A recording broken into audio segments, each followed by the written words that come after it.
ভাবে হইয়া মত্ৰ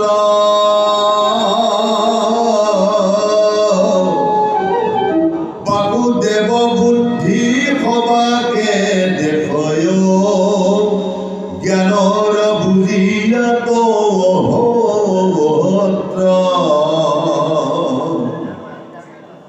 ঐৰাম কায় বাক্য মনে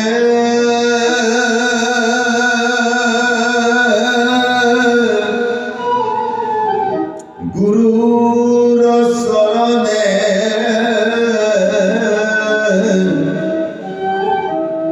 নদী কৰো থাকি দূৰে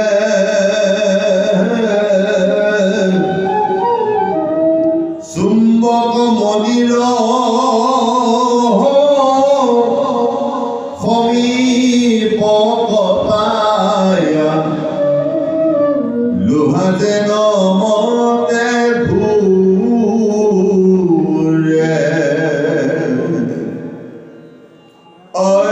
মই পুনচাৰ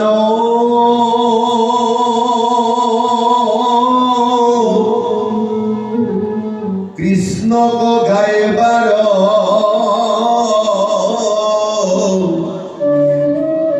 যাহাৰ প্ৰসাদে জ্ঞান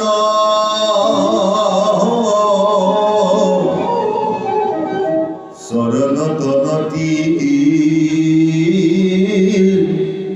নচাৰু কমতি তাহি গুৰু ভগৱান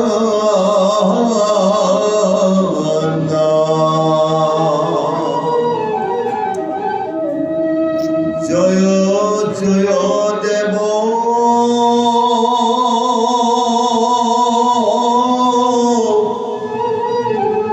শৰণে বন্ধু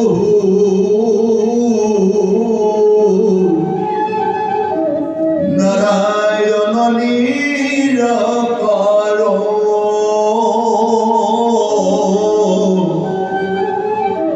সুৰ নৰমুনি ধ্যানত নপাৱে ৰূপলেখা নাহি যাৰ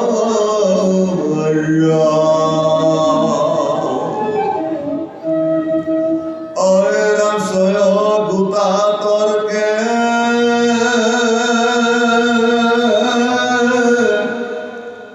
বাদ কৰি মৰে নপাৱয় পৰিছেদ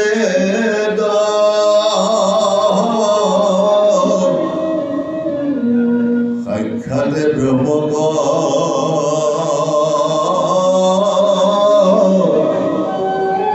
কহিতে নপাৱে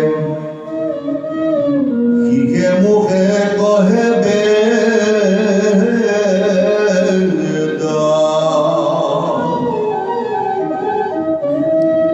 আপোনাৰ মায়া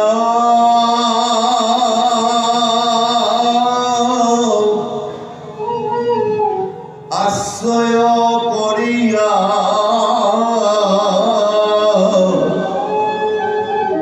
সংসাৰ সজয় স্বামী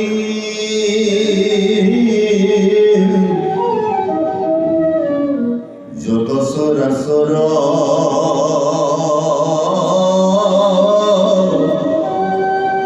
ব্ৰহ্মা মহেশ্বৰ সবাহাৰে অন্তৰ্যামী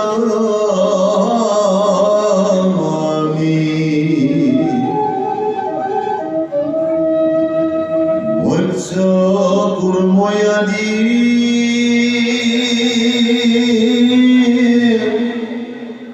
যতয়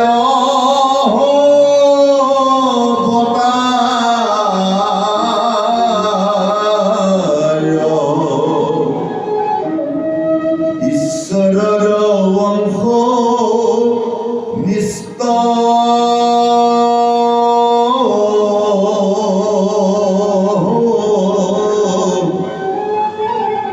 বহু দেব ঘৰে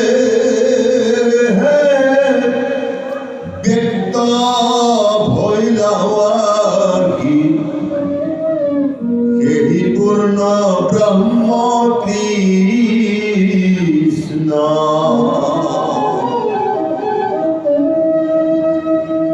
হে নন্দনন্দন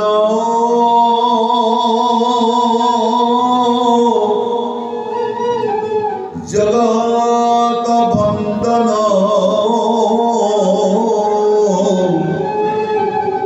শৰণে শৰণ লৈলো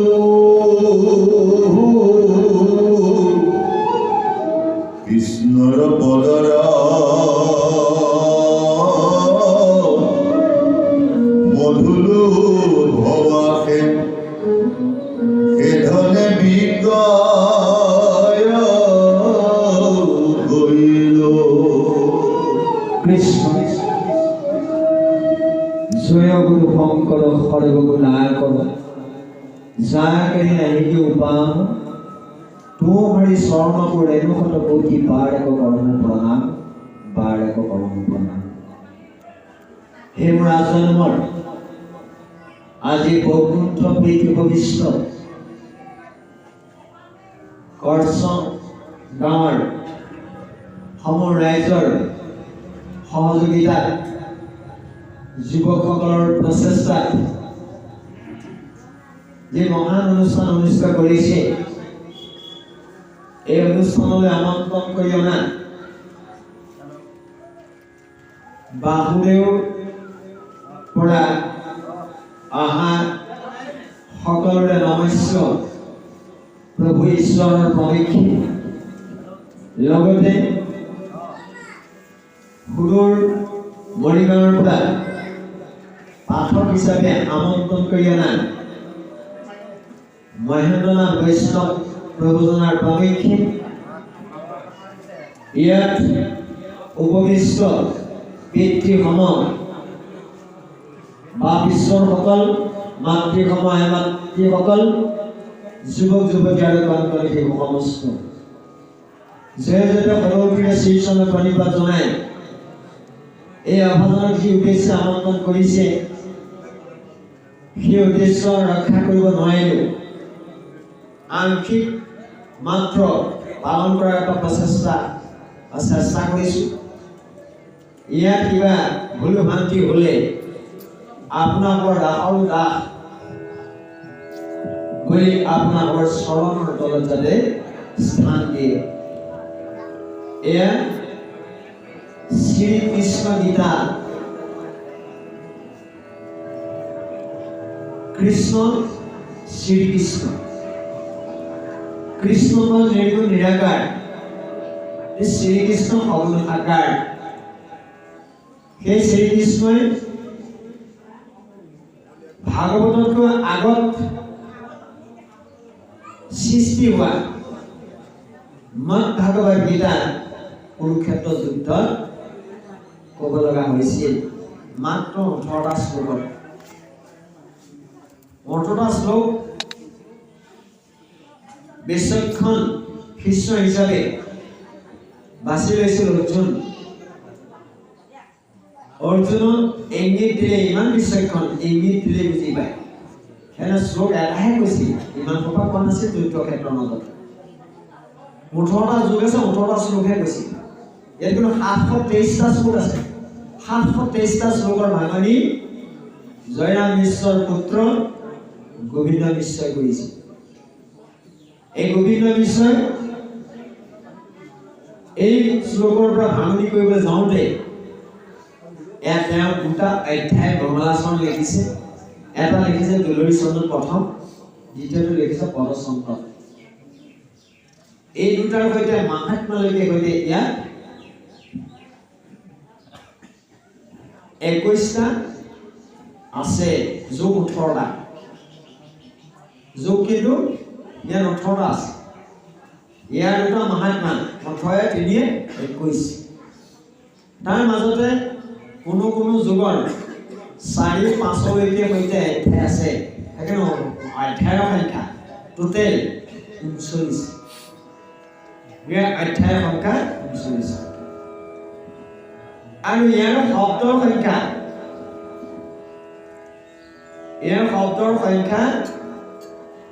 18,980টা 18,980টা আছে জানি নহয় এয়া গোবিন্দ মিশ্ৰৰে গুৰু স্মৰণ কেলে বিনা গুৰু চৰণে ভগতি ৰগতি মুকতি গবহ ন হুই উহি পৰম তত্ত্ব বেদ ভগৱান এয়া বেদমানি পৰম তত্ত্ব গুৰু স্মৰণ নকৰাকৈ যেনেকৈ আমাৰ নাথ প্ৰয়োজনে গুৰু স্মৰণ কৰি ল'লে পাঠৰ আগমুহূৰ্তত ঠিক গোবিন্দ মিশ্ৰে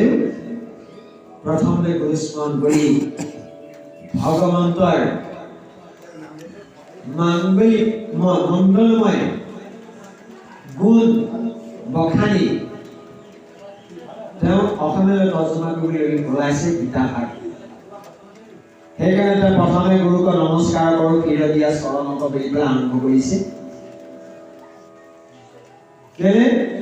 ভগৱন্তৰ কৃপা নহ'লে কোনো কাৰ্য সাধন কৰিব নোৱাৰে ভগৱন্তৰ কৃপা লাভ কৰিবলৈ হ'লে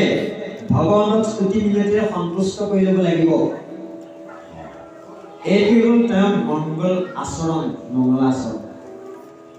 আপোনাৰ জীৱনলৈ অহা অতিথি অভ্যাগত আৰু আলহী এই তিনি প্ৰকাৰৰ ব্যক্তিক আপুনি কেনে আচৰণ কৰিছে সেই অতিথিয়ে সেই আলহীয়ে সেই অভ্যাগতই পিছত হয়তো বখানিব মানুহলৈ গ'লো ইমান ভাল লাগিল আপোনাৰ আচৰণ আপোনাৰ ব্যৱহাৰে আপোনাৰ পৰিচয় সেইখিনিতে আপোনাৰ মংগলময় হ'ব আপোনাৰ আচৰণে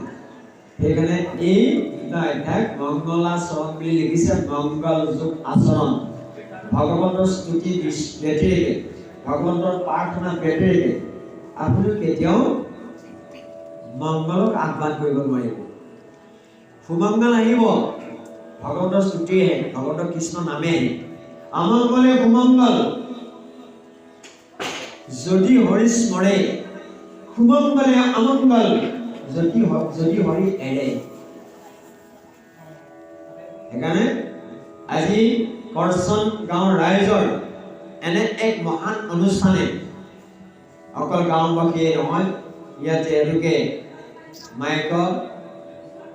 শব্দৰ ব্যৱস্থা কৰিছে এই শব্দ যিমান দূৰলৈকে গৈছে সিমান দূৰলৈকে বায়ুমণ্ডল পৰ্যন্ত পুঠিত হ'ব আহিব নোৱাৰা সকলো যে একান্ত মানে ইয়াৰে কাণ পাতি খেদ কৰি আছে এইও যাবলৈ পাব নাজান যদি সেইসকলে ইয়াক পাব বাদেদি কোনোবাই যাওঁতে যদি প্ৰশংসা কৰি কৈছে যে কৰচন গাঁৱৰ ৰাইজে বৰ ভাল কাম কৰিছে দেই সেইজনেও ফল পালে ইয়াক পঢ়ি যিজনে একান্ত মানে পাঠকলৈ চাইছে চিত্ৰৰ পুতলিজন কৃষ্ণতে অৰ্পিয়ামন কৃষ্ণ কোন যিজনে পাঠদান কৰিছে সেইজনে কৃষ্ণ বুলি ভাবিব লাগে কৃষ্ণতে অৰ্পিয়ামন এই মন্ত্ৰ আমি পাঠকজনৰ মুখলৈ চাই তন্ময় হ'ব লাগিব নিমজি যাব লাগিব মোৰ গুণগণ কসম বনে যে তীক্ষ্ণ নিষ্কামে মুহূৰ্ত যায় নিমজয় মন নিৰ্গুণ ভকতি এহি কহিল বুজাই মই কবে এইটো ভক্তি এৰাই নাই আপুনি ভগৱানক তেতিয়াই ধৰি ৰাখিব পাৰিব ভগৱানৰ গুণনামত যদি আপুনি আপ্লুত হৈ নিমজি যাব পাৰে তেতিয়া ভগৱন্ত আপোনালৈ থৰ লাগি চাব আপুনি যেনেকৈ ভগৱন্তক চিত্ৰৰ পুতলি আছে কৃষ্ণতে অৰ্পিয়ামন কেতিয়াবা চাইছে তেতিয়াহ'লে আপোনালোকেও কৃষ্ণই থৰ লাগি চাব সেয়েহে আমি এই মংগলাচৰণৰ আৰম্ভণি এইজন ভগৱন্তই আমাক চন্দ্ৰবেগ ধৰি নানান অৱতাৰ লৈ ভকতৰ কাৰণে এটা নিৰ্গুণ ন্যায়কাৰ দিছিলে নিৰ্গুণ ন্যায়কাৰ কাৰ কাৰণে আহিবলগীয়া হ'ল সগুণ ৰূপটো ল'বলগীয়া হ'ল নিৰ্গুণ ন্যায়কাৰ নিৰ্গুণ সাকাৰ সগুণ সাকাৰ আৰু বিগুণী এই চাৰিটা ৰূপত ভগৱন্ত জগতত ব্যাপ্ত হৈ আছে। গোটেই জগতখনেই তেওঁ, আপুনিও তেওঁ, আমিও তেওঁ। দেখা শুনা মানে ভাবে মই বিচাৰ বুলি ব্ৰহ্মা আগত কৈছে নিজ মুখে, নাই চব মই মোক চলিছো, মই মোক পালন কৰিছো, মই মোক সংহাৰ কৰিছো। এইবোৰ মূল তত্ত্ব সৃষ্টি স্থিতি লয়। আজি আৰম্ভণিতে প্ৰভু ঈশ্বৰে সেই প্ৰাৰ্থনাকে লগাই দিলে ব্ৰহ্মা আদি কৰি জীৱ জগত সৃষ্টি স্থিতি প্ৰলয়ৰ গৰাকী তেওঁ, চব তেওঁ বুলি কৰিলে, চব মই। এই জগতৰ পূৰ্বে মই মাত্ৰ থাকো জানো, কাৰ্যকাৰণৰ কিছু নাছিলে আনো। একো নাছিল। মই মোক সৃষ্টি কৰিলো, মই আশ্ৰয় কৰি, মই নানা ৰূপ ললো, মই আশ্ৰয় কৰি, মই নানান বিলাকক পালন কৰিলো বিষ্ণু ৰূপে, মই নানান বিলাকক সংহাৰ কৰিলো ৰুদ্ৰ ৰূপে। মই তেওঁ মোৰ ব্যতিৰেকে সংসাৰত ব্ৰহ্মাণ্ডত একো নাই, মোৰ পৰাই ব্ৰহ্মাণ্ডবিলাক সৃষ্টি হৈছে, ময়ে ব্ৰহ্মাণ্ড। ইয়াত কোনো দ্বিধা ভাৱ আনিব নালাগে, সেইটো কিন্তু নিৰ্ঘাত সত্য। তেওঁৰ ব্যতিৰেকে একোৱেই হ'ব নোৱাৰে। সেইকাৰণে ইয়াত কৈছে যে সমস্তই মই, সেইকাৰণে আমি সমস্তকে বাসুদেৱ বুদ্ধি কৰিব লাগে বুলি কৈছে। বাসুদেৱ বুদ্ধি মুচুকুন্দে সুধিছিল আপুনি কোন? আপুনি ব্ৰহ্মনে, বিষ্ণুৱে, মহে?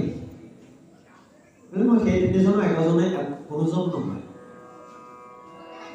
মোক মানুহে বসুদেৱৰ পুতেক কাৰণে বাসুদেৱ বুলি মানে। কথাটো সঁচা নে মিছা? সঁচাও মিছাও, কথাটো সঁচাও মিছাও। মায়াৰ দৃষ্টিত সঁচা, কোন কাৰ বাবে কোন কাৰ পুতেক, সেইটো মায়াৰ দৃষ্টি। যদি কাৰোবাৰ কোনোবা পুতেক, সেইটো মায়াৰ দৃষ্টি। মায়াৰ দৃষ্টিয়ে সঁচা কথা কৈছে, কিন্তু অমায়াৰ দৃষ্টিয়ে মিছা কথা কৈছে। আচলতে মই বসুদেৱৰ পুত্ৰৰ কাৰণে মই বাসুদেৱ নহয়, মই ঈশৰ কাৰণে মই বাসুদেৱ। ঈশ মানে আত্মা। আত্মা ক'ত আছে? নিৰ্গুণ নিৰাকাৰ হৈ থকা নাই এতিয়া। দেখা শুনা মানে কথা মই বিচাৰ মানে চাৰিটোৰ পৰা হস্তিলৈকে সৈতে গছ লতা তিনিটোৰ পৰা চবতে আছে। এই চবতে যিটো আত্মা বুদ্ধি কৰিব পাৰিছে, এইটো বাসুদেৱ বুদ্ধি বুলি কয়। বাসুদেৱৰ বুদ্ধি সমাকে দেখয় জ্ঞানৰ বুজিয়া তত্ত্ব। সেইজনে পৰম জ্ঞান লাভ কৰিছে। জ্ঞান লাভ কৰা সাৰ্থক তাহে হ'বগে যেতিয়া সমস্ত উদয়ত আমি আত্মাখন দেখিছো, আত্মাখন দেখিছো। সেইকাৰণে আমি ভক্তি যুগৰ কথা ক'লে দুজন মানে মাত লগালে জ্ঞানতহে ভক্তি আছে। জ্ঞানত ভক্তি নাই, ভকতিত জ্ঞান আছে। ভকতিত জ্ঞান আছে। ভকতি নকৰিলে জ্ঞান নহয় কেতিয়াও। ভকতিৰ পিছত শৰণেকে নিজক প্ৰেমানন্দতাৰ ফল শৰণ বিনে ভকতি কৰে এওঁ ঘাটে যেন জল। তাতকে আগত কি আছে? সৎসং, সাধুসং। শৰণতকৈ আগ সৎসং। সৎসংলৈ গ'লে সৎসংগে কেনেকে ভকতি কৰিছে আদৰ্শবিলাক বুজি পায়, আৰু এইবিলাক বুজি পায়। এইটো কৰিলে ঠিক আছে দেই, এতিয়া মই এনেকে ভকতি কৰিব বিচাৰিছো, তেনে শৰণটো লৈ আহোঁ। সেইসকলে ক'ব, সাধুসকলে ক'ব শৰণটো লৈ আমি শৰণ লৈহে ভকতি কৰিছোঁ। ভকতিৰ অভিযোগ শৰণেকে নিজৰ প্ৰেমানন্দতাৰ ফল শৰণ বিনে ভকতি কৰে এওঁ ঘাটে যেন জল। সি কেতিয়াও স্থিতপ্ৰজ্ঞ নহয়, সেইটো ভকতি। চেলেং পেটেং হ'ব, চেলেং পেটেং ভকতিত ভগৱন্ত সন্তুষ্ট নহয়। সেইকাৰণে কৈছে এক নম্বৰ সাধুসং কিন্তু মানৱ ব্যৱলম্ব সখী শুনা পৰিছে পঢ়ে যেবে অবে শাস্ত্ৰ জানা চালিবে কৰিবে নোৱাৰে মত তথাপি ভকতি নলয় নৰজে। সাধুসং ভকতি চূড়ান্ত সিদ্ধান্ত, এইটো চূড়ান্ত সিদ্ধান্ত। সাধুক প্ৰাধান্য দিছে। সাধু সঙ্গলে সকলোকে কৃষ্ণ কৃষ্ণ কৰিছে। মই সাধুকে ইজনে সিজনক সিজনে সিজনক বোধহয় কৃষ্ণ নহয়, হয়তো বাসুদেৱ বুদ্ধি। এই বাসুদেৱ বুদ্ধিটো যেতিয়ালৈকে নাহিব আৰু যিজন বাপুৰে চুম্বক হিচাপে আমি লোহাবোকক ঘূৰাই ঘূৰিছে, লোহা যেনেকে নিশ্চয় ঘূৰা নাই, সেই চুম্বকে ঘূৰাইছে, আমাকো ভগৱানে ঘূৰাই ঘূৰিছে, আমি কিন্তু অনুভৱ নাই। যদি মায়াৰ ফালে যাব বিচাৰিছো মায়াৰ ফালে যাক, ভক্তিৰ ফালে যাব বিচাৰে ভক্তিৰ ফালে যাক। আপুনি যিটো বিচাৰে বাপুৰে সেইটোহে কৰে, বাপুৰৰ গাত দুখ নাই। যেন মহাপঞ্চ ভূতে কৰিয়া নিবাস স্থাৱৰ জংগম সদা কনয় প্ৰকাশ। মই কিমতে আছো জগততে ব্যাপী, বাপুদেৱ ৰূপে তাৰ দুখে গুণে মোক নুচুৱে তথাপি। লাগিব নেকি তেওঁৰ গাত দুখ? নালাগে।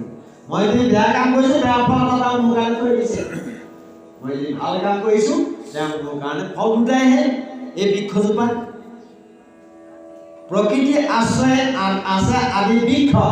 সুখ দুখ দুই ফল, এটা ভাল ফল এটা বেয়া ফল, এটা সুখৰ ফল এটা দুখৰ ফল। সেই ফল দুটা কাৰ হাতত আছে বোলে? বিভুৰ হাতত। কোনটো বিভু? আমাৰ ভগৱান। ফলাফল ফলদাতা বিভুৰ হাতত। কোনে? ফলাফল ফলদাতা বিভুৰ হাতত। যে আমি যদি বেয়া ফলটোৰ কাম কৰিছো, বেয়া ফল দিব, আমাৰ কাৰণে থৈ দিছে, যি বিচাৰিছো তাকে দিব। কামনা কৰিব যে কৃষ্ণক ভয়, তাহাঁতো কামনা পূৰ্ণ কৰা কৃপাময়। হে প্ৰভু, আমুকটো দিয়া বুলি ক'লে আপুনি নাপাব। আপুনি যি কৰ্ম কৰিছে সেইমতেহে ফল পাব। আপুনি সুখ বিচাৰিছে, পাইছে জানো? দুখৰ কাম কৰি পেলাই আকৌ সুখ বিচাৰিলে ক'ব পাব? সেইকাৰণে আপুনি মানুহ হিচাপে সোনকালে আহি যিটো কৰ্তব্য সেইটো কৰক, আৰু যাৰ যি ফল পাবলৈ তেওঁ দি থাকিব। গতিকে আমি এনেধৰণে কাম কৰি সমস্ত ভূতক যদি বাপুৰ মই দেখিছো, তেনেহ'লে আমাৰ সাধু সংগলে অহা ঈশ্বৰৰ কথা শ্ৰৱণ কৰা সাৰ্থক হ'ব। নহ'লে মানুহ হিচাপে সংসাৰ কোনো সাৰ্থক নহ'ব। মই পুনচাৰ কৃষ্ণক পাই বৰ যাহাৰ প্ৰসাদে জ্ঞান। কৃষ্ণক পাবলৈ ইমান সহজ নহয়। মই কোন কোটা এয়া গোবিন্দ মিশ্ৰে কৈছে, চৰণতলে নতি নচাংগমতি, চৰণত যাতে মই সদায় নতশীৰ হৈ থাকো, এইটো যাতে কোনোদিন নুগুচক। ত্ৰাহি গুৰু ভগৱান, ত্ৰাহি ত্ৰসমান হৈ পেলাই ভগৱন্তৰ চৰণত তেওঁ শৰণাপন্ন হৈছে। মাংগলিক ধ্বনিৰে ঘোষিত কৰিছে। মাংগলিক ধ্বনিটো কি? মাংগলিক ধ্বনি হ'ল জয়, আনন্দ সূচক ধ্বনি। সেইটো আনন্দ সূচক ধ্বনি বুলি কয় জয়টো দেই। জয়টো আনন্দ সূচক ধ্বনি। সেইকাৰণে ইয়াত কৈছে জয় জয় দেৱ চৰণে বন্ধু নাৰায়ণ নিৰাকাৰ। তুমি নাৰায়ণ, তুমি নিৰাকাৰ। একেখন বেদতে নাৰায়ণটো থাকিলে এতিয়া দেখিলেহেঁতেন একোখন বেদতে নাই নহয়, চাৰিখন বেদত নাৰায়ণটো ভাগ হৈ আছে। ক'ৰ পৰা নাৰায়ণটো চিনি পাব? তিনিবাৰ চাই ব্ৰহ্মাজ্ঞান ব্যক্তি, যিজনে চাৰিটা মূৰৰ কাম কৰিব, চাৰিটা মূৰৰ জ্ঞান আছিল যিজনৰ ব্ৰেইনত, চাৰিটা মূৰৰ মছলা আছিল যিজনৰ মগজুত, সেইজনে তিনিবাৰলৈকে সৈতে একো মাথা মুণ্ড বুজি পোৱা নাছিল। বেদনো দিলে হয়, এতিয়া আছেনো কি? তন্মকে চাৰিওখন বেদ তিনিবাৰকে চাইছে। ৩-৪ গুণ ১২ বাৰ চালে। ঋক চালে ৩ বাৰ, যজু চালে ৩ বাৰ, সাম চালে ৩ বাৰ, অথৰ্ব চালে ৩ বাৰ। ৩ বাৰ চাই তেওঁ পালেগে কি? নাৰায়ণ নাম। ৩-৪খন বেদৰ মাজত প্ৰতিখনত এটা এটা আখৰ আছে। এটা এটা আখৰ থাকিলে বাৰু কোনোবাই ঘপকে বুজি পাব নাই বাৰু। চাৰিও বেদৰ চাৰি অক্ষৰ সাৰ কাঢ়ি আনি ব্ৰহ্মাদেৱে বেকত কৰিয়া থৈয়া নাৰায়ণ বাণী। মানে কোনখন বেদৰ পৰা কোনটো আখৰ আনিলে সেইটো আলোচনা নাহে যে এনেকৈ সময় নকয়। আমি কেতিয়াবা ভৱিষ্যতে আপোনালোকৰ মাজলৈ আহিলে সেই আলোচনা আগবঢ়াম। আমি চমুকে কৈছোঁ, ছয়গোটা তৰ্কে বাদ কৰি মৰে, এইবোৰ লিখিছে ইয়াত। কি তৰ্ক? এই যে 14 শাস্ত্ৰ পাইছে নহয়, 14 শাস্ত্ৰ প্ৰভু ঈশ্বৰে ক'লেহেঁতেন, আপোনাৰ ভালৰ মত শতাধিকাৰ তীৰ্থনাথ গোস্বামীয়ে লিখা বৈষ্ণৱ মালা এখন চাব, বৈষ্ণৱী কীৰ্তন তাতো আছে 14 শাস্ত্ৰ কি কি, 18 পুৰাণ কি কি, এনেকৈ 14 পাৰিষদ কি কি, 12 গোপাল কোন, এইবিলাক চব তাত সুন্দৰকৈ লিখা আছে। এইবিলাক সৰু পুথি চাব লাগে। তীৰ্থনাথ গোস্বামীয়ে লিখা পুথিবিলাক আমি চাব লাগে জ্ঞানৰ নিমিত্তে। নাচাওঁ আমি নানোৱেই, নিকিনো। উপন্যাস কিনো, মহৎ লোকৰ বাণী নিকিনো। গতিকে যুৱক যুৱতীসকলক কৈছোঁ, তেনে পুস্তিকা আনি অধ্যয়ন কৰক। অন্তত 5 নম্বৰ কোষটো লাভ কৰাৰ যদি বিজ্ঞানময় কোষ মানুহকে দিছে, আনন্দ নাই দিয়া। মানুহ পঞ্চকোষী জীৱ, 1 কোষী জীৱৰ পৰা 5 কোষলৈকে জীৱ আছে।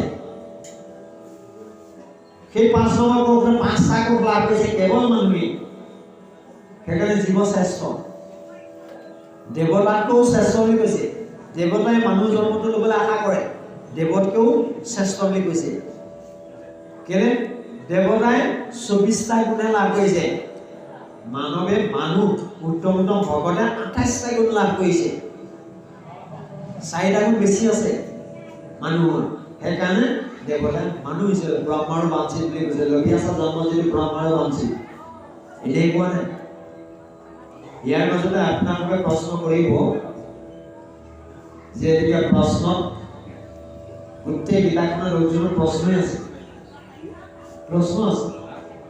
প্ৰশ্ন কৰিলে কি হয়? মন্থন হয়। মন্থন কৰিলে কি হ'ব? গাখীৰ ওলাব। গাখীৰ খালে কি হ'ব? ই পুষ্টিকৰ খাদ্য। আপুনি হয়তো অকণমান সবল হ'ব। এইটো কেনেকুৱা সবল? মাংস পেশীৰ দ্বাৰা সবল নহয়, আধ্যাত্মিক সবল। বয়োজ্যেষ্ঠ এজন থৰকে লাখুটিৰ ওপৰত ভৰ দি আহি আছিল। ইয়াত পকা লগালে মাংস পেশীবিলাক আঁতৰি হৈ গুচি গ'ল। কপনি ক'বালে গ'ল। কোনে গ'ল? এইটো মনোবল বুলি কয়। কোনে দিলে? ঈশ্বৰে। নাই নিজৰ যে দুৰ্বলতাখিনি পাহৰি গুচি গ'ল, তন্ময় হৈ গ'ল গীতাৰ বাণীত। গীতাৰ বাণীত সেইজন ভকত তন্ময় হৈ গ'ল। সেইকাৰণে নিজৰ যিটো দুৰ্বলতা, সেই দুৰ্বলতাটো পাহৰি গুচি গ'ল। হয়নে কথাটো সঁচা কৈছে মিছা কৈছে? কাৰোবাৰ মূৰৰ বিষ অকণমান হৈ আছিলে, ইয়াত বহি যেতিয়া একান্ত ঈশ্বৰৰ গুণনী কীৰ্তনত মূৰ বিষ চলি আছে, তাক পাহৰিহে গৈছে। চলি থকাটো চলি আছে, সেইটো অনুভৱ নাই। এইটো হ'বগৈ লাগিব। সেইটোকে কয় মজি যোৱা দেই, ভগৱন্তৰ গুণনামত মজি যোৱা। কৃষ্ণ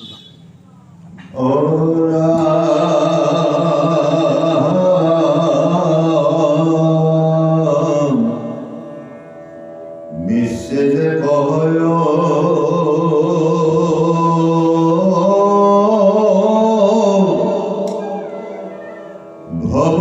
ভবদুখময়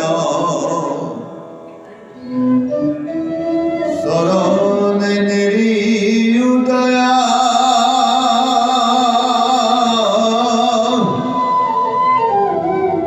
সৌরাখি নরক গৃহে থাকি ভুঞ্জু গুসায়ু সংসার মায়া জিতু গৃহবাস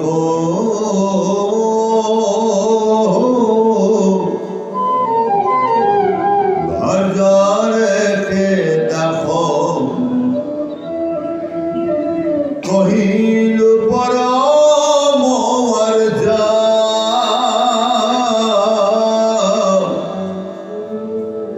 বানরক যেন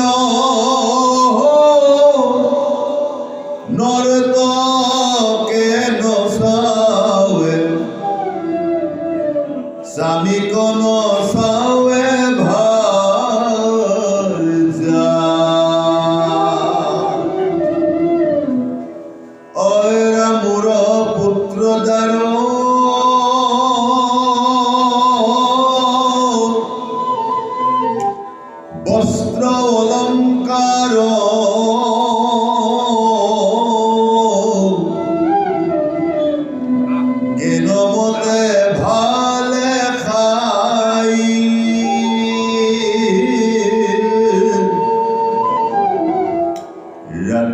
নে মন কত পাই বুধন এই সমাধিতে যাই অরাম যিটো নারী রূপ যেনয়ন ধূপ আমি তাতে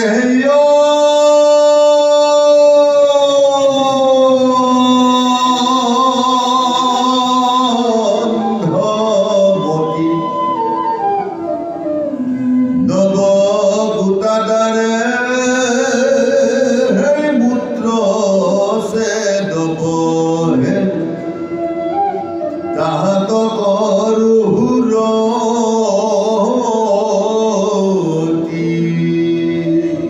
কৃষ্ণ এয়া স্তুতিৰ মাজত গোবিন্দ কৃষ্ণৰ খ্যান প্ৰভু ভগৱানে আমাক সৃষ্টি কৰিলে আমাৰ দেহত নখন দুৱাৰ দিলে দুৱাৰটো কেলে দিলে বেয়াবোৰ ওলাবলৈ ভালবোৰ সোমাবলৈ বেয়াবোৰ ওলাবলৈ ভালবোৰ সোমাবলৈ দিছে দুৱাৰ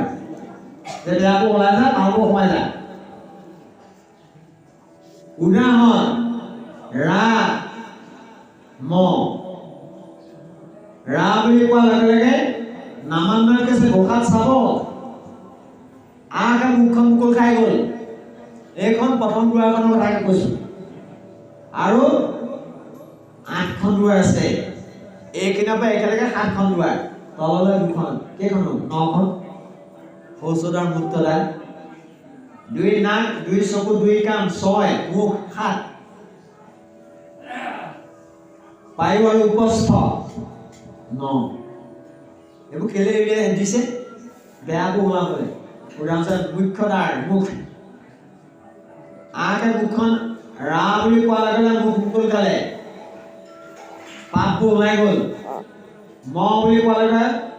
দুৱাৰ জাপ খালে পুণ্যবোৰ সোমাই থাকিল সেইকাৰণে ৰাম ৰত্নাকৰ ইমান পাপ কৰিলে ৰাম বুলিব নোৱাৰো মুখে মুকল নাখায় জাপ নাখায় মুখ জাপ নাখায় পুণ্য থাকিলে জাপ খাব এতিয়া তাৰ পুণ্য সোমাবলৈ জেগা নাই তাৰ ইমান পাপ কৰিলে এইটোৱে ৰাম বুলিব নোৱাৰে বেয়াটো হ'লে বুলিব পাৰিব ৰাম বুলিব নোৱাৰে ওলটাকে ক'লে সেইটো পায় মৰাটো ক'ব পাৰে ওলটাকে ক'ব পাৰে মৰাটো খৰকে গাই থাককচোন ৰাম হৈ যাবগৈ এনেকে বুদ্ধি কৰি পেলাই ব্ৰহ্মা আৰু নাৰদে নাম লোৱাইছে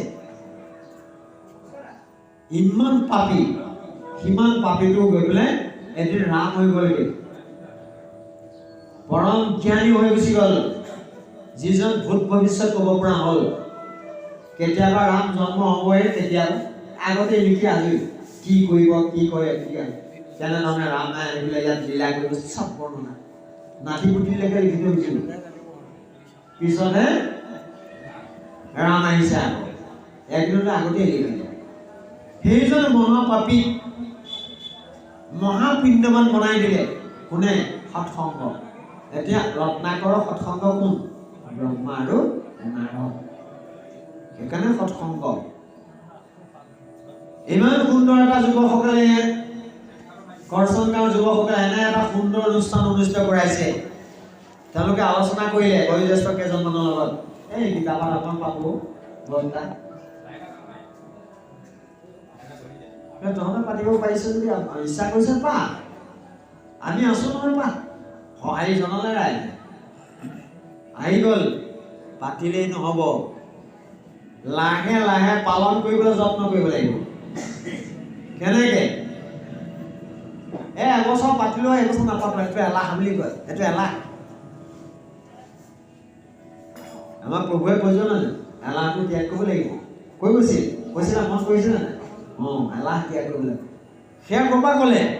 পঞ্চম স্কন্ধ ভাগৱতৰ পৰা কৈছে কোনে কৈছিলে ঋষভ প্ৰভুৱে নিজৰ সন্তান এশতি নিজৰ 100টি সন্তানক কৈছিলে ভৰতে প্ৰমিত কৰি কি বুলি কৈছিল প্ৰথমতে পুত্ৰ হ'ব এলাখ এৰিবা শাস্ত্ৰ হ'ব পঢ়ি তাৰ তত্ত্ববি সাদিবা আজি কৰচন গাঁৱৰ নামঘৰ পুণ্য ক্ষেত্ৰলৈ ৰূপান্তৰ হৈছে সদায় যেন পাতি এই ভাৱটো জাগ্ৰত হৈ থাকিব লাগিব বছৰ কমত ন সদায় যেন পাতি নালাগে পাতিব ভাৱটো থাকিলেই হ'ল পুণ্য তীৰ্থ সেৱা কৰি ঘূৰিবা শুদ্ধকাই আমাৰ ভক্তৰ সম নেৰিবা সদায় সদায় বুজি পালে তেতিয়া কেনে কৈছিলোঁ সদায় যেন পাতিম নোৱাৰে পাতিম ইমান সহজ নহয় ধন আছে পাতিব পৰা ধন আছে হাঁহ নাই হাঁহ আছে মন নাই সেই কথা আছে বলেৰে নহয় ভকতি বলেৰে নহয় সকলোৰে মনোবল আহিব লাগিব মনোবলটো সকলোৰে আহিব লাগিব সকলোকে মই হাক দিছিলোঁ নহয় মই হাক দিছোঁ এই শব্দটো যাতে শুনিবলৈ নাপাওঁ তাৰ কাৰণে আমি সকলোৰে আলোচনাৰ মাধ্যমেৰে কামবিলাক কৰিলে তাকে এজন যেনিবা মুখিয়াল পাতি ল'ব লাগিব সেইজনৰ কথা মতে চলি বুলি সেই নামঘৰ শপত খাব লাগিব গাই বিকিয়া মতে চলিবলৈ গ'লে অনুষ্ঠান সুকলমে নহয় এইটোৰে খাটাই গাই বিকিয়া মতে অনুষ্ঠান নহয় অনুষ্ঠান সামূহিকভাৱে সেইকাৰণে পুণ্য তীৰ্থ সেৱা কৰি ঘূৰিবা শুদ্ধকাই আমাৰ ভক্তৰ সম নেৰিবা সদায় আমাৰ কৃপাক সদায় মানিব মনত মোৰ কৃপাতে মানুহ বেজা সংকালাই যায় কথাটো মনত ৰাখি তহঁতে ঋষভে কৈছে পুতে নহয় যে আমি হৈছোঁ তাৰ কৃপাতে হোৱা নাই তেওঁৰ কৃপাতে 84 নৰক অতিক্ৰম এতিয়া 84 নৰকৰ কথা কৈ গ'ল যে 84 নৰক অতিক্ৰম কৰি সেইবোৰ জন্ম তাৰ প্ৰজাতি বাঢ়ি বাঢ়ি চৰাই কিমান হৈছে 84 কোটি নৰক জীৱ সিমানবোৰ জীৱ আছে সংসাৰত সেই জীৱবোৰ উত্তৰণ হৈ গৈ আমি নৰক হৈছোঁ নৰক জীৱচক্ৰ 7ডাল দাণ্ডি আছে প্ৰথমডাল দাণ্ডিৰ নাম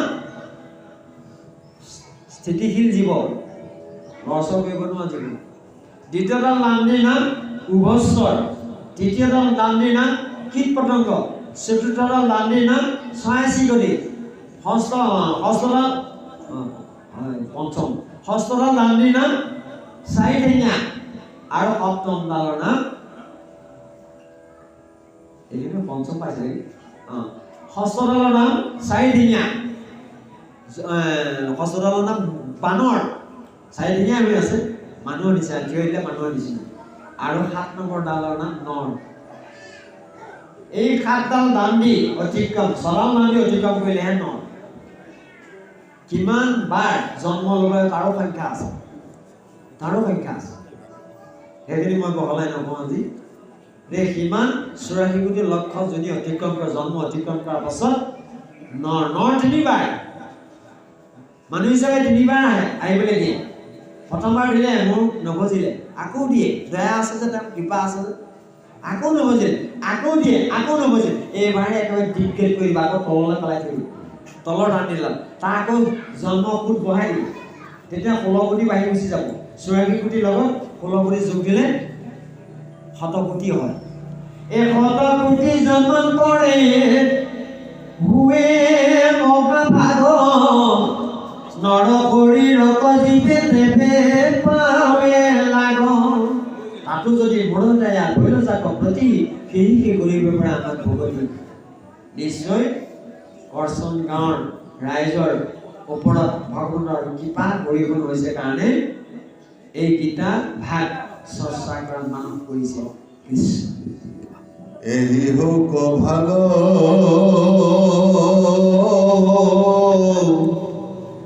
থাকু চিৰকাল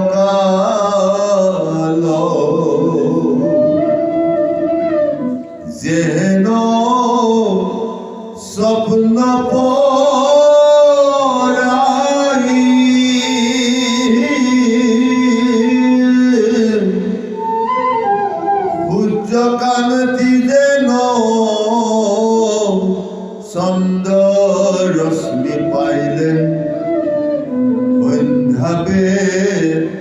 লাগেলি যাই শুনাখো ভাষদ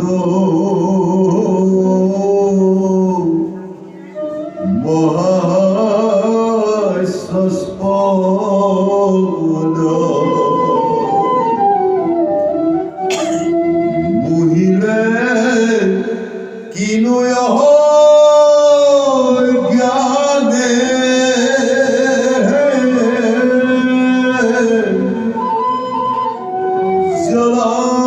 জলমলতারে দুয়োটা দুর্গন্ধ তভুতাকে সুখ মানে পরর জীবক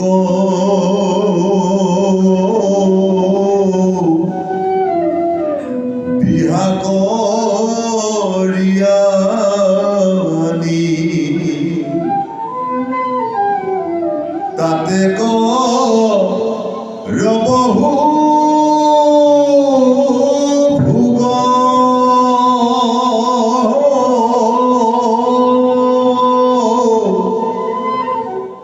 তাহাক লাগিয়া বাপ মাওয়ের তেজয় বন্ধু বান্ধব স্নেহ মেলানো মুখে চুম্বি প্রিয় অমৃত সমান জ্ঞানে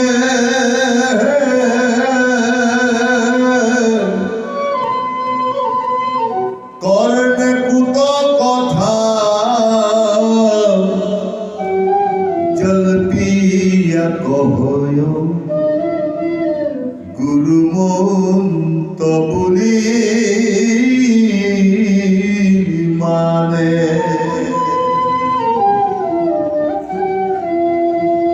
ঐরামে মাংসতে অপর মাংস মিলায় দুখতে মানহ হিত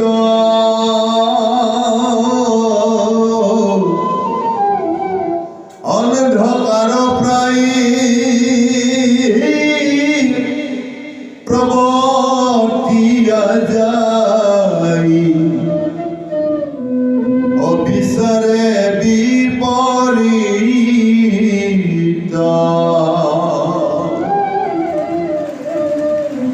সংসার স্বরূপে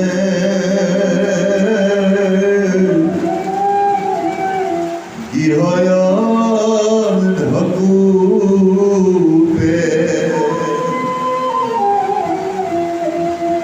তলগ লুনিতে নিত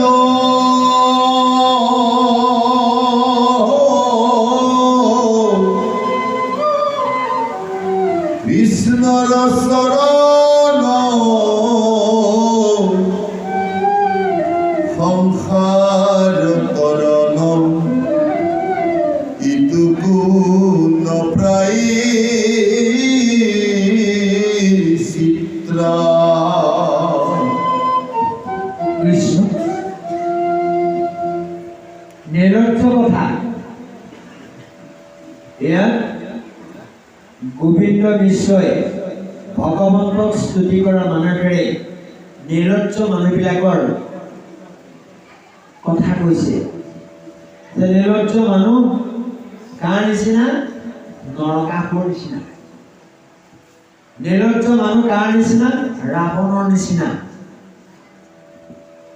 নিৰৰ্থ মানুহ কাৰ নিচিনা সুপৰ্ণখাৰ নিচিনা সুপৰ্ণখাই ভাৰ্যা থকা স্বত্বেও ৰামক স্বামীভং কৰিবলৈ যায় ভোগৰ সামগ্ৰী বুলি ভাবিছিল নৰকাসুৰে 16,100 গৰাকী আবদ্ধ কৰি থৈ দিছে মোক যদি স্বামীবৰ নকৰ কালী পূজাৰ দিনাখন কালীৰ আগত তহঁতক এটা ইজনীকে বলি দিম নিৰ্দিষ্ট এটা দিন মানি দিলে ৰাৱণে পৰভাজা গ্ৰহণ কৰি নি ভোগৰ সামগ্ৰী হিচাপে ভাবি জগতৰ ঈশ্বৰীক ভাৰ্যা ৰূপ পাবলৈ মন ভাও লগাই অশোক বনত থৈছে য'ত থলে শোক নাহে কিন্তু ডেইলি কান্দিলে নাই ক'ত শোক নাহিলে ৰাৱণৰ অশোক বন ভকতৰ অশোক বন পাৰ্থক্য আছে ৰাৱণৰ অশোক বন আৰু ভকতৰ অশোক বন পাৰ্থক্য আছে ৰাৱণে অশোক বনত থলেগে শান্তি পাবগৈ অন্তত সীতাই ডেইলি কান্দিলে শোকৰ পাৰৰ পৰা থাকি জানো তাত থোৱা কি লাভ গুৰুত্বপূৰ্ণ কথা মানে গুৰুত্বপূৰ্ণ কথা গতিকে খুব দূৰ নহয় ক'ত য'ত আনন্দ আছে ক'ত য'ত ভগৱান আছে ভগৱন্ত য'ত বিৰাজমান ত'তহে আনন্দ আছে যেনে কৃষ্ণ শব্দটো আনন্দ সূচক ধ্বনি বা শব্দ কৃষ্ণ শব্দ ইটো পৃথিৱীবাচক হৈল ন আনন্দ কবৰ্ত তাতহে আছে অশোক এইখনে অশোক বন গতিকে ৰাৱণৰ চোৱাখন কেতিয়াও অশোক বন হ'ব নোৱাৰে এতিয়া সেই ৰাৱণে ভোগবাদৰ কাৰণে জল মল দ্বাৰা দুৰ্গত দুৰ্গন্ধ তব তাতে মুখ মানে সেই আশাৰে নিচিৰ সীতাক জগতৰ ঈশ্বৰী নৰকাসুৰে 16,100 গৰাকী আবদ্ধ কৰি থৈ দিছে ভোগ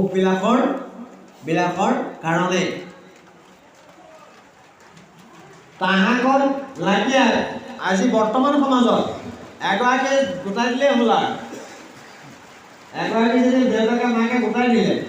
কিছুদিনৰ পাছত মা দেউতাক পাহৰি গতালে বেলেগ হৈ গুচি গ'ল বন্ধু বান্ধৱকো পাহৰি গুচি গ'ল কেলে পাহৰিলে তেওঁ সেই ভাৰততে কেৱল ভোগ পালনহে গ্ৰহণ কৰিছিল ভোগৰ সামগ্ৰী বুলি ভাবিছিল সেইকাৰণে কৈছে পৰৰ জীউক বিয়া কৰি আনি তাতে বৰ কৰ বহু ভোগ তাহাক লাগিয়া মাও বাপেৰে তেজৰ বন্ধু বান্ধৱ স্নেহ সমে লাল মুখে চুম্বি পিয়ৈ অমৃত সমান জ্ঞানে কৰ্ণে কুট কথা কল্পিয়া অহয় গুৰু মন্ত্ৰ বুলি মাতো তাৰ কাৰণে সেইবোৰে গুৰু মন্ত্ৰ হ'ল এতিয়া ভাইজাই যিটো ক'ব সেইটোৱে গুৰু মন্ত্ৰ ভাইজাত সৰম এনেই কোৱা নাই ভাইজাত সৰম বুলি কৈছে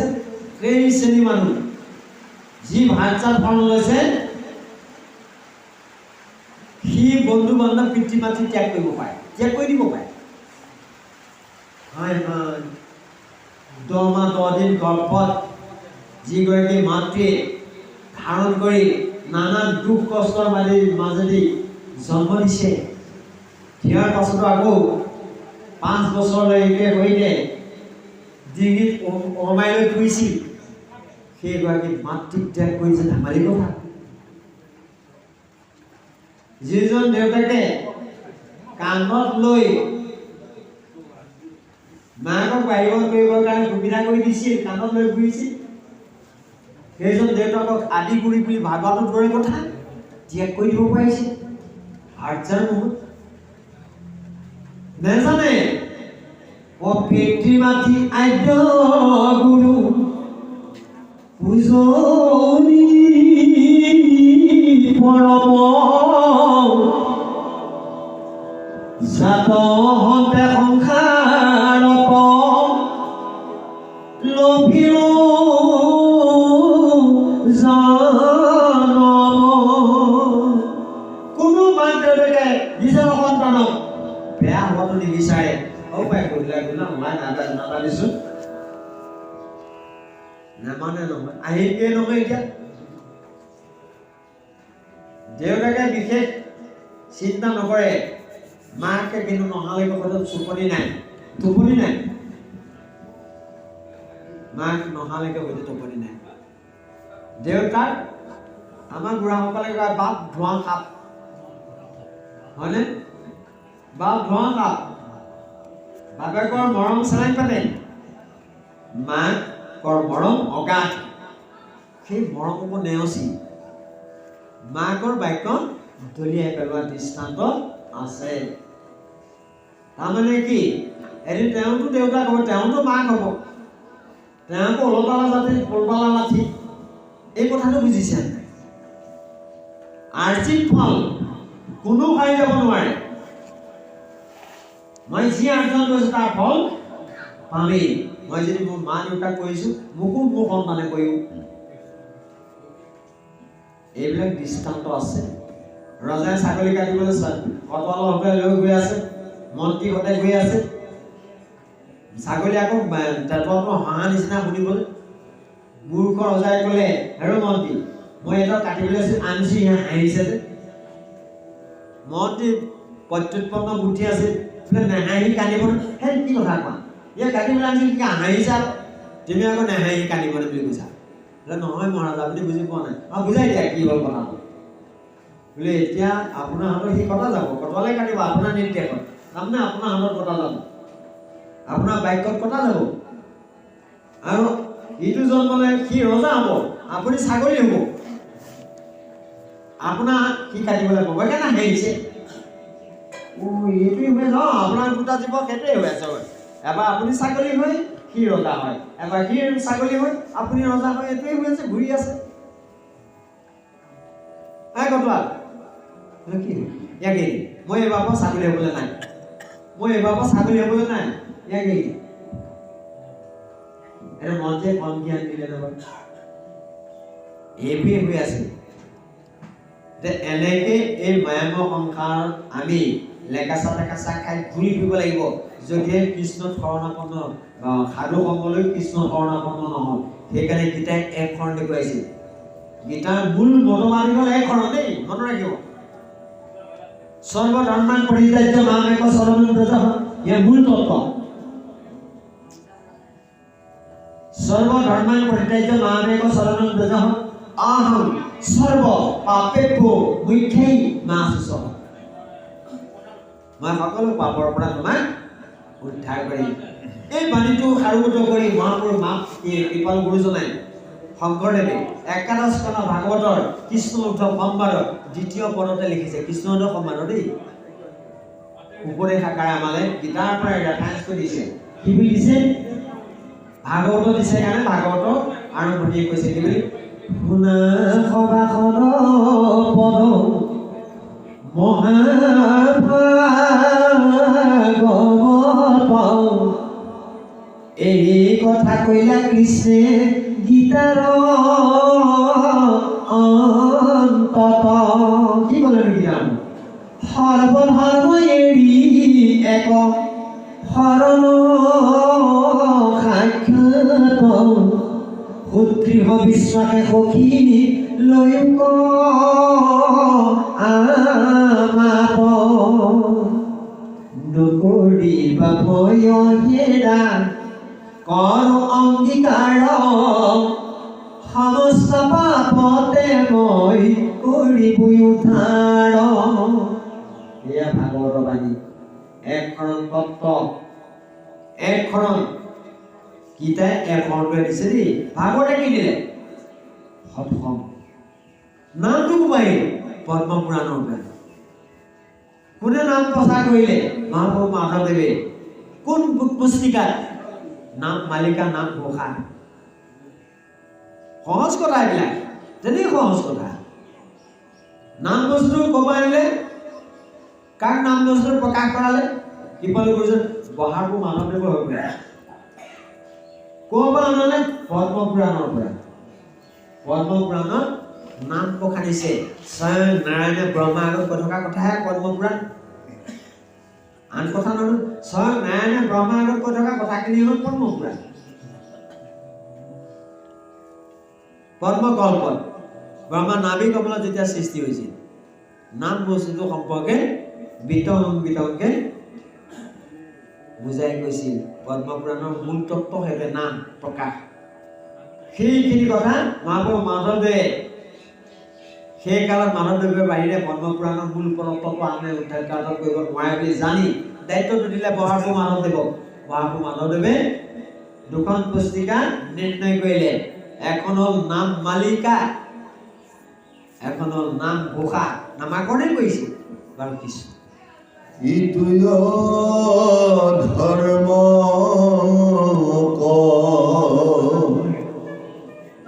নামক নলাগে সন্দায়ু সংযমদাৰে চিগালক লাগি সিংহক নলাগে কুকুৰে খেদাইতে পাৰে অপাৰ সংসাৰ সুখে হুৱে পাৰ যিটো স্মৰে ৰাম পানী কাকক লাগিয়া সুবৰ্ণৰ ভাণ্ড যেন নকৰয় হানি ঈশ্বৰৰ নাম কেহুনুহে সম কেৱলে মুখ্যৰ হেতু স্মৰণ মাত্ৰকে দহে নিৰন্তৰে পাতকৰ ধুমকেতু গীতাত আশ্ৰয়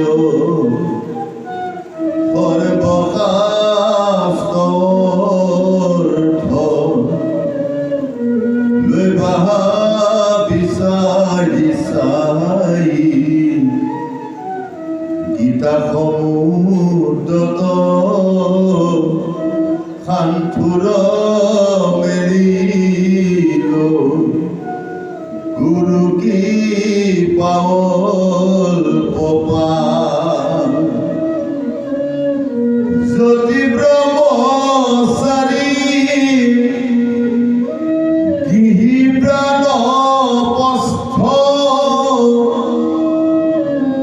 চাৰিলৈ আশ্ৰম ধৰ্ম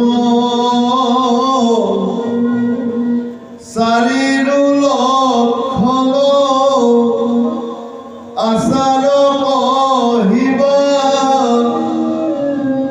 যাৰ যেন মত কৰ্ম ব্ৰাহ্মণ ক্ষত্ৰিয় বৈশ্য শূদ্ৰ চাৰি বৰ্ণৰ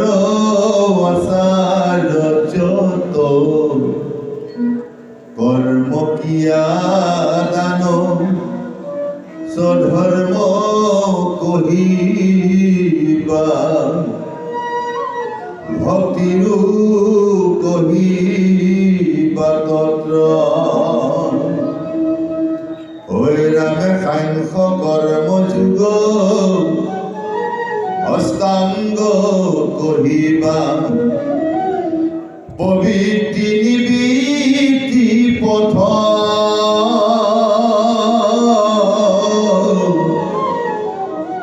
জ্ঞান ভক্তি দুয়ো সমস্তে কহিবা দৈবীয়া শৰীৰ মত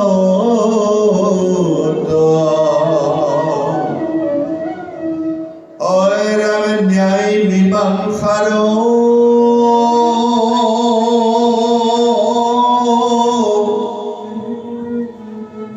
শ্ৰুতি পুৰাণৰো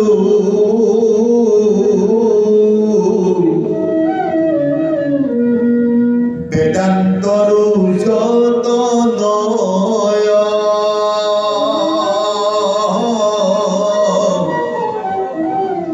তন্ত্ৰই আগমৰ বেদশীৰ ভাগ গীতাত হবে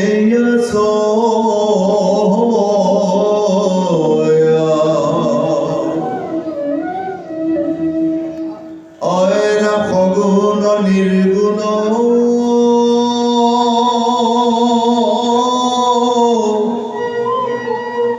সাকাৰ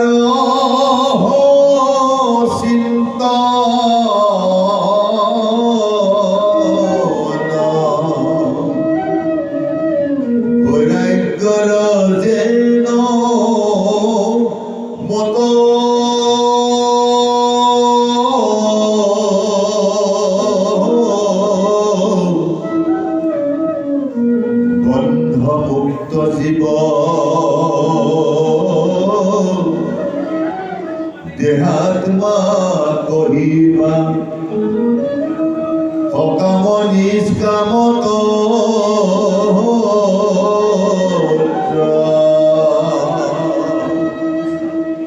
অয়ৰা দেৱা গুৰে সিন্ধু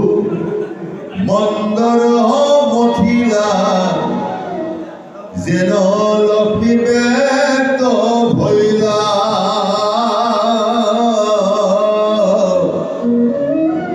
সৰ্বশাস্ত্ৰ অৰ্থ গুহ মন্ত্ৰ ভাগ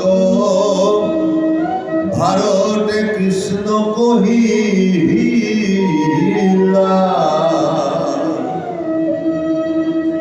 অয়ৰা ব্যাস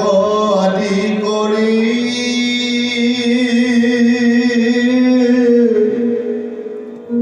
যত ঋষিগণ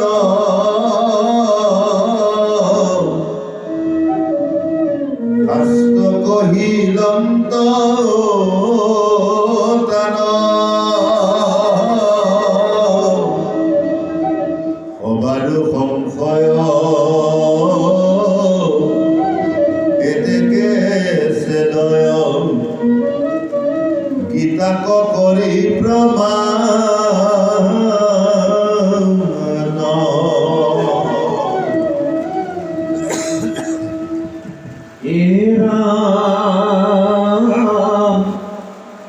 মাতৃকে জানয়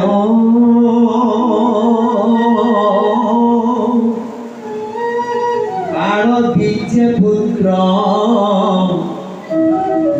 যেন নজানয় আনে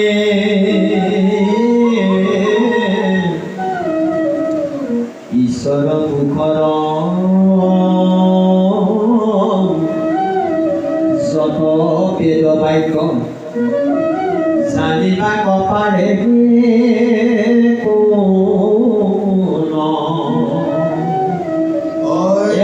শংকৰ ভাস্কৰী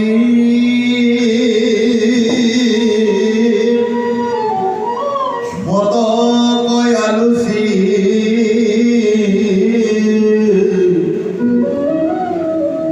ধিকাচাই হনুমন্ত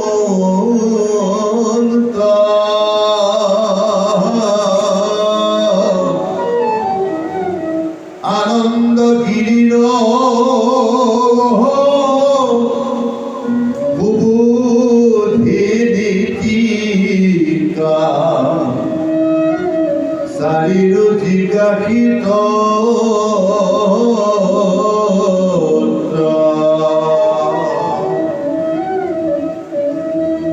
চাৰি টিকা চাই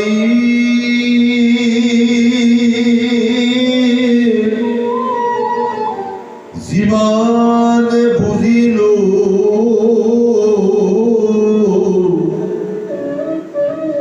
মতি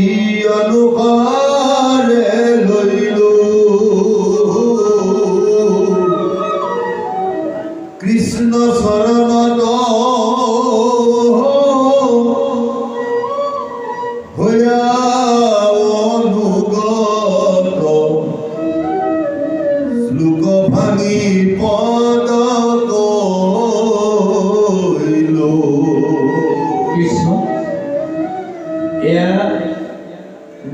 গোবিন্দ মিশ্ৰৰ প্ৰাৰ্থনা ইয়াত কৈছে যে ভগৱান কৃষ্ণক অৰ্জুনে কেইটামান প্ৰশ্ন কৰিছিল সেই প্ৰশ্নকেইটা ক'ত কৰিছিলে যুদ্ধক্ষেত্ৰতে কৰিছিলে কেতিয়া কৈছিল তাৰ শোকটো অকণমান লাঘৱ হোৱাৰ পাছত যুদ্ধ কৰিবলৈ লৈ যাওঁতে কান্দি কান্দি ব্যাকুল হৈছিল নহয় ব্যাকুল হোৱাৰ পাছতে তেওঁ সাংখ্য যুগেৰে সাংখ্য জ্ঞানেৰে সেই শোকটো অকণমান দূৰ কৰিলে বাদ দিয়া সখী চোৱাচোন মই অপত্যাৰ কালৰ পৰা গৰু চোৱাবলগীয়া হৈছিল কেলে যে মই যদি নকৰোঁ তেনে বেদ উলংঘা কৰা হ'ব কেলে এই সংসাৰখনৰ এটা নাম হ'ল কৰ্মময় সংসাৰ এই সংসাৰখনে যি এই কাম কৰিবই লাগিব নিষ্কৰ্ম হৈ থকাটো 5টা ধাৰ লাগে জন্ম হোৱাৰ লগে লগে 5টা ধাৰ আমাৰ দেহত লাগি আহে ভক্তিৰ মাধ্যমেৰে যদি সেই কামকেইটা নিষ্পত্তিকৰণ কৰিব পাৰোঁ তেনেহ'লে আমি প্ৰত্যেকৰে ধাৰ পৰিশোধ হৈ যাব পিতৃ ভূতপতি দেৱ ঋষি কুহিদৰ উপজিলে তাকম্বাৰৰ ঋণী হুৱে নৰ সেইকাৰণে সেই আশংকাতে সেইটো ভয়তে মই অপত্যাৰ কালৰ পৰা লোকৰ গৰু চাই আছো তুমি দেখিছা কৃষ্ণ মথুৰা ৰাজধানীত নগৰ জন্ম হোৱা ল'ৰাটোৱে গৈ পেলাই হাবি মাজত গৰু চাই থাকিবলগীয়া হৈছে কম কথাতে মই কাম কৰিছোঁ যেনেকৈ এখন নামী হ'ল কৰ্মময় সংসাৰ ইয়ালৈ আহি যদি মাক দেউতাকৰ মূৰৰ ওপৰত ধৰি দি খাই আছ আৰু ধাৰ লাগিব নহ'ব ধেমালি কৈছে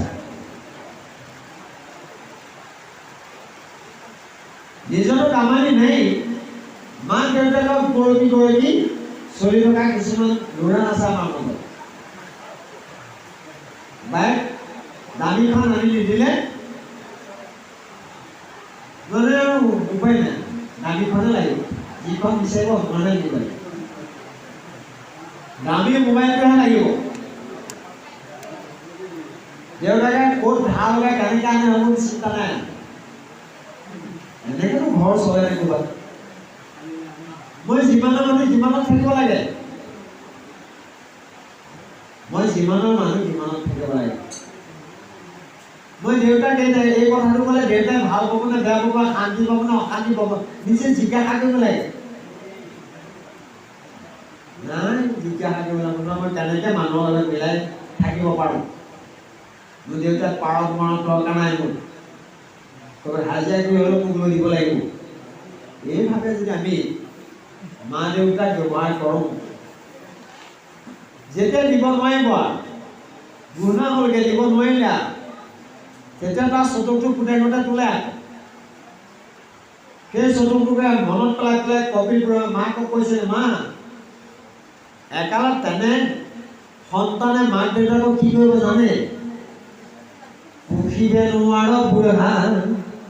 খাইবে প্ৰচাৰ এইবোৰ কি কাৰণে বুঢ়া মৰিয়া নজাক অল্প বছৰতে তাংক কৰে অনুত্তীৰ্ণ অন্ন মুঠি দিয়া বোলে বুঢ়া বৰ ৰম ৰম বুঢ়া বলত হ'ব যেন গৃহস্থে নাদৰে তাকো পুত্ৰ ভাগা পাবে মত কৰে তেতিয়া বৃদ্ধ পিতৃ মাতৃয়ে এই আজিৰ দিনটো কুঁৱৰী এনেকুৱা দিনটো কুঁৱৰী কান্দে কি বুলি কান্দে এই মৰিগাঁৱৰ পৰা সেইজন ভকত মাতি আনি পেলাই ইমান ধুনীয়া ধুনীয়া কথা কৈছিল এইবোৰ মোৰ ল'ৰাই নুবুজিলে নামানিলে মোক এনেকুৱা অত্যাচাৰ কৰিলে কান্দে কি বুলি কান্দে গোপালী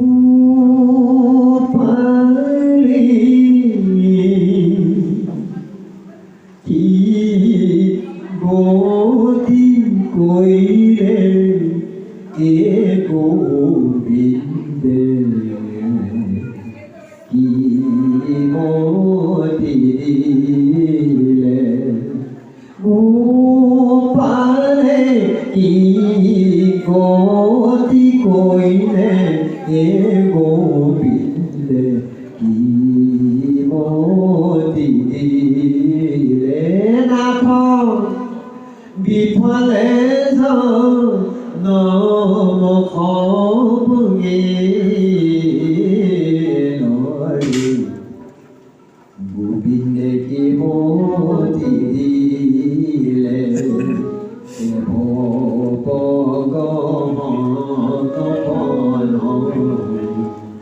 আদি মোহ পাকে চন্দ্ৰ তাতে ভৰি কাল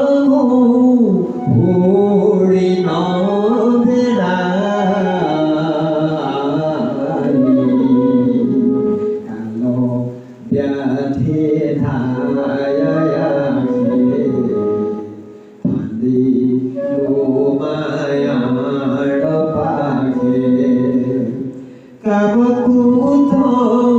কোতাখি দিখাই গোবিন্দে গোবিন্দে কি মতি দিলে এই করুণ বিননী যাৰ সেইসকল বৃদ্ধ পিতৃ মাতৃ যেতিয়া বোৱাৰীয়ে অন্তিম মুহূৰ্তত তেনে অত্যাচাৰ কৰিব লাগিব আমি বৰগীতটো শুনিছো চকুলো বাগৰিছে জানো চকুলো বাগৰিবলগীয়া বৰগীতহে সেই কৰুণ বিননী কাৰ সেইসকল পিতৃ বা মাতৃ যেতিয়া তেনে সন্তানৰ কবলত পৰিবলগীয়া হয় আমাৰ সন্তানসকলে যেন মাতৃ পিতৃ মাতৃসকলক তেনে ব্যৱহাৰ নকৰে তাৰ কাৰণে আমাক এইবিলাক আখ্যান দিছে এইবিলাক কাহিনী দিছে এনে বৰগীত আমালৈ অন্তত ভাগৱত শুনিলে বৰগীতটো শুনিব প্ৰতিটো কথাৰে বৰগীত আছে এই গোটেই গীতাখনৰ ইয়াত এতিয়া বৰ ডাঙৰ কথা ক'লে যে গীতাখন মই মোৰ ছয় লিখা নাই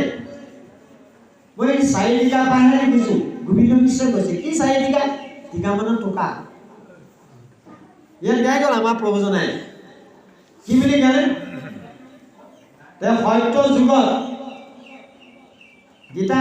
নাইকিয়া হ'ল কেনে নাইকিয়া বোলে উপযুক্ত পাত্ৰ নাই ক'বলৈ উপযুক্ত পাত্ৰ নাই বুলি ক'লে কি উপযুক্ত পাত্ৰ বোলে কৰ্তাজনে আমাক নিবন্ধন কৰি থৈছে কি নিবন্ধন কৰিলে যাক তাক গীতা নক'বা কাক নক'ম যাৰ গুৰু সেৱা ঈশ্বৰ সেৱা নাই গুৰু সেৱা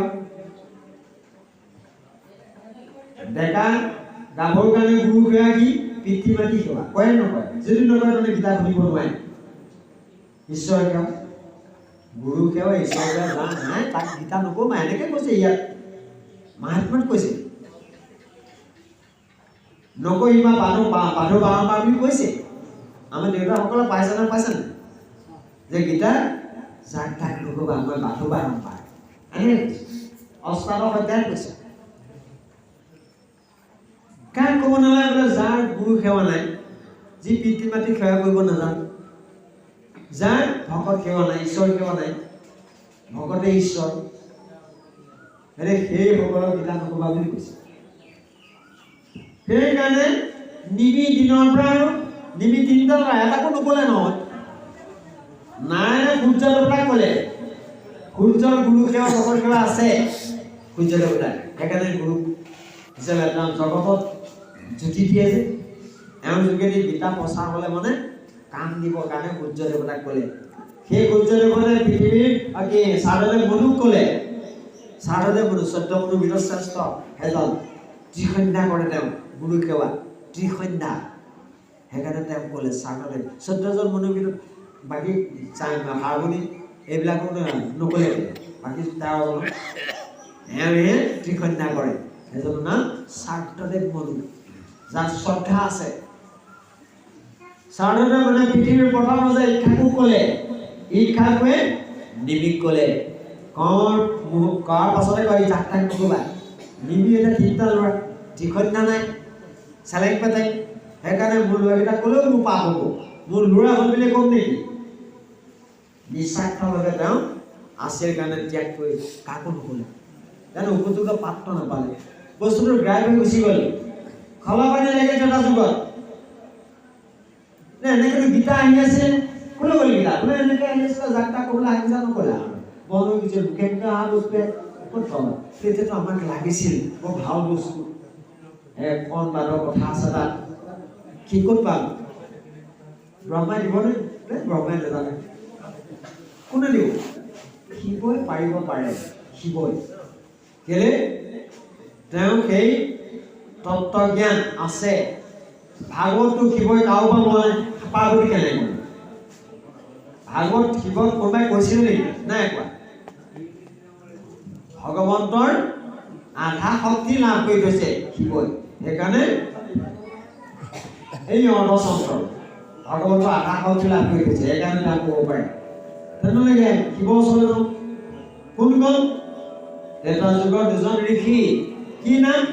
শংকৰী ভাস্কৰী আৰু কেৱল ফালে দুজন গ'ল কোন গ'ল হনুমন্ত আৰু কুমুদিনী ক'লে গ'ল শিৱৰ ওচৰত গীতা ল'বলৈ আৰু চাৰিওজনে বেলেগ বেলেগ টাইমত গৈছে চাৰিওজনে কিন্তু ক'লে প্ৰভু আমি লিখি লওঁ নেকি বোলে কেলে পাহৰি থাকিব পাওঁ মানে লিখি লওঁ সেই যেনিবা সাৱধান য'ত প্ৰচাৰ নকৰিবা লিখি লোৱা সেই চাৰিটিকাকেহে মই পাইছোঁ গোবিন্দ কিশোৰে কৈছে কি বুলি কৈছে শংকৰী ভাস্কৰী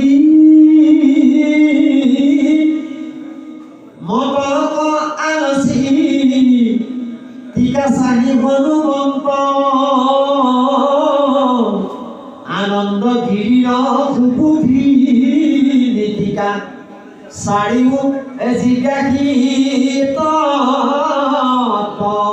এই চাৰিজনৰ তত্ত্ব মই জিজ্ঞাসা কৰি মতিৰ দুখাৰে যিটো পাইছোঁ তাকেহে লিপিবদ্ধ কৰিছোঁ লিখিছোঁ ইয়াত শ্ৰোতাসকলে পঢ়ুৱৈসকলে যাতে মোক ক্ষমা কৰে যদি পঢ়া দুটা হৈছে ভুল কুটি হৈছে এনেকৈ বুলি শ্ৰোতা আৰু পঢ়ুৱৈসকলৰ কাৰণে ইয়াত প্ৰাৰ্থনা সেইখিনি ওচৰতে পাইছে কৃষ্ণ আমি আকৌ কৈছোঁ ইয়াৰ মাজত যদি আপোনালোকে কিবা খোকোজা থাকে আমি যুৱকসকলকো কৈছোঁ আইসকলকো কৈছোঁ যুৱতীসকলকো কৈছোঁ বাপসকলকো কৈছোঁ আপোনালোকক জিজ্ঞাসু ভকত হওক জিজ্ঞাসু ভকতে কি কয় জানিব ইচ্ছা কৰে আমাৰ প্ৰভু আছে আমি নজনাতো প্ৰভুক সুধি লওঁ এইবাৰ প্ৰভুলৈ আগবঢ়াইছোঁ গতিকে প্ৰভুৱে ভক্তসকলে এনেকুৱা এটা প্ৰশ্ন আগবঢ়াইছে অনুগ্ৰহ কৰক কেলৈ নক'ব নিশ্চয় ক'ব আমাৰ নাথ প্ৰভুৱেও ক'ব কেলৈ নক'ব আমি নজনাতো তেওঁ ক'ব পাৰে বাক স্বাধীনতা সকলোৰে আছে সেইকাৰণে সকলোকে অনুৰোধ জনাইছোঁ আপোনালোকে প্ৰশ্ন কৰক এই সুবিধা আদায় কৰক যিহেতুকে আমি আঁতৰত দুজন পাইছোঁ এজন হ'ল বাসুদেৱ এজন হ'ল মৰিগাঁও কৃষ্ণ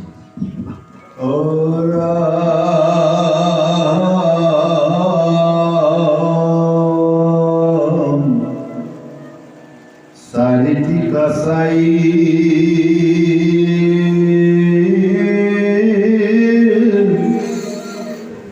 যিমানে বুজিলো মতি অনুসাৰে ললো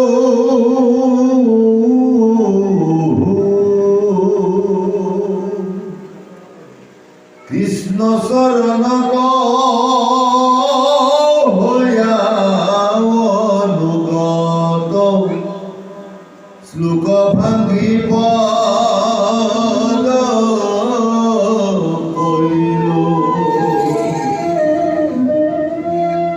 শ্লোকবৰ্ধ চাই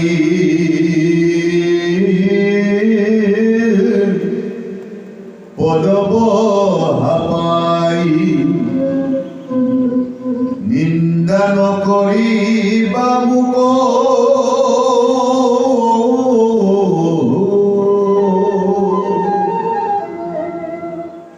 দুখন সিদ্ধান্ত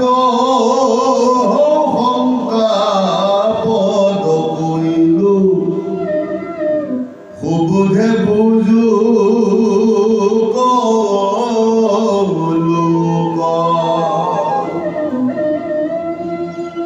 অৰাম যিটো হনুমন্ত্ৰ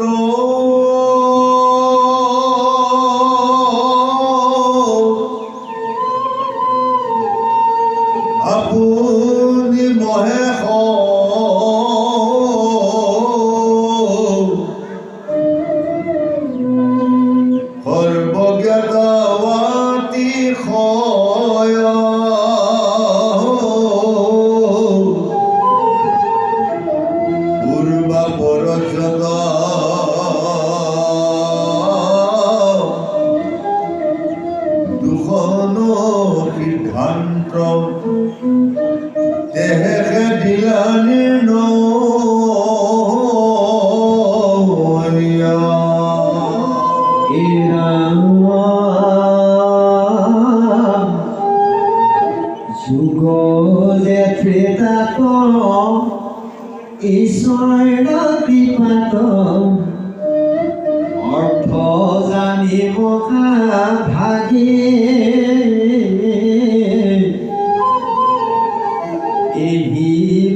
মহন্তি ভক্ত হনুমন্তে টিকা